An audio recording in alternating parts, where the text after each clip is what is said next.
कोई भी इंसान परफेक्ट नहीं होता, ये बात तो आपने सुनी ही होगी। हर इंसान में कुछ न कुछ कमियां जरूर होती है। जब इंसान अपनी कमजोरियां जान लेता है तो वह उसकी ताकत बन जाती है। कुछ लोग अपनी कमजोरियों को छिपाने की पूरी कोशिश करते हैं। उन्हें लगता है कि उनकी कमजोरियों की वजह से वे दूसरों के सामने कमजोर नजर आएंगे।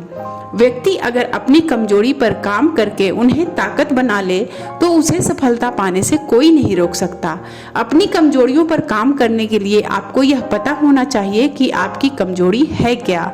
तो चलिए इसी बात को आज हम इस कहानी के माध्यम से समझने की कोशिश करेंगे। किसी गांव में एक किसान रहता था। वह रोज सुबह उठकर गांव से दूर झरनों से स्वच्छ पानी लेने जाया करता था। पानी लाने के लिए वह अपने साथ 2 बड़े घड़े ले जाता था, जिन्हें वो डंडे में बांधकर अपने कंधे पर दोनों ओर लटका लेता था। उनमें से एक घड़े में कहीं पर छेद था और दूसरा बिल्कुल सही था।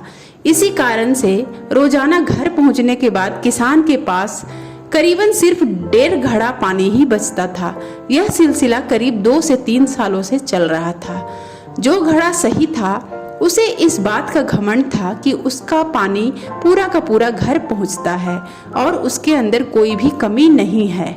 वहीं दूसरी तरफ जिस घड़े में छेद था वह हमेशा परेशान रहता था कि उसका आधा पानी ही घर पहुंचता है। किसान बेचारे की मेहनत रोज बेकार जाती है। इसी बात को लेकर छेद वाला जो घड़ा था हमेशा परेशान रहने लगा और एक दिन जब उससे नहीं रहा गया तो उसने किसान से कहा, मुझे माफ कर दीजिए, मैं बहुत शर्मिंदा हूँ। किसान ने पूछा, क्यों? तुम किस बात से शर्मिंदा हो? शायद आप नहीं जानते, पर मुझ में एक जगह छेद है और पिछले कई सालों से मुझे जितना पानी घर पहुंचाना चाहिए बस उसका आधा ही पहुंचा पाया हूँ। मेरे अंदर ये बहुत बड़ी कमी है और इसी वजह से आपकी मेहनत बर्बाद होती रही है। घड़े ने दुखी होते हुए किसान से कहा। किसान को घड़े की बात सुनकर थोड़ा दुख हुआ और वह बोला, कोई बात नहीं, मैं चाहता हूँ कि आज घर लौटते समय तुम रास्ते में पड़ने वाले सभी सुंदर फूलों को देखो। घड़े ने वैसा ही किया। वह रास्ते भर सुंदर फूलों को देखता आया। ऐसा करने से उसकी उदासी कुछ दूर हुई, पर घर पहुँचते पहुँचते फिर उसके अंदर से आधा पानी गिर चुका था। वह बहुत ही दुखी हो गया और किसान से क्षमा मांगने लगा।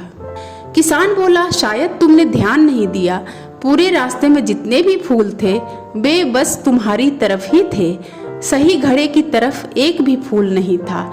ऐसा इसलिए क्योंकि मैं हमेशा से तुम्हारे अंदर की कमी को जानता था और मैंने उसका लाभ उठाया। मैंने तुम्हारे तरफ वाले रास्ते पर रंग बिरंगे फूलों के बीज बो दिए थे। तुम रोज थोड़ा थोड़ा करके उन्हें सींचते रहे और पूरे रास्ते को इतना खूबसूरत बना दिया। आज तुम्हारी वजह से ही मैं उन फूलों को भगवान को अर्पित कर पाता हूँ और मेरा घर भी सुंदर लगता है। तुम ही सोचो, अगर तुम जैसे हो वैसे नहीं होते तो भला क्या मैं ये सब कुछ कर पाता? हम सभी के अंदर कोई न कोई कमी होती है, पर यही कमियां हमें अलग बनाती है।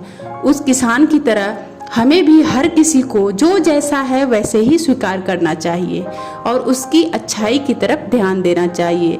और जब हम ऐसा करेंगे तब छेद वाला घड़ा भी अच्छे घड़े से मूल्यवान हो जाएगा। दोस्तों, उम्मीद करते हैं इस कहानी से आपको बहुत कुछ सीखने को मिला होगा। अगर कहानी पसंद आई है तो प्लीज़ इस वीडियो को लाइक कीजिएगा और ऐसे ही प्रेरणादायक कहानी के लिए हमारे चैनल को सब्सक्राइब कर लीजिएगा। आपसे जल्द मिलते हैं एक और प्रेरणादायक कहानी के साथ। तब तक के लिए जय हिंद, वंदे मातरम।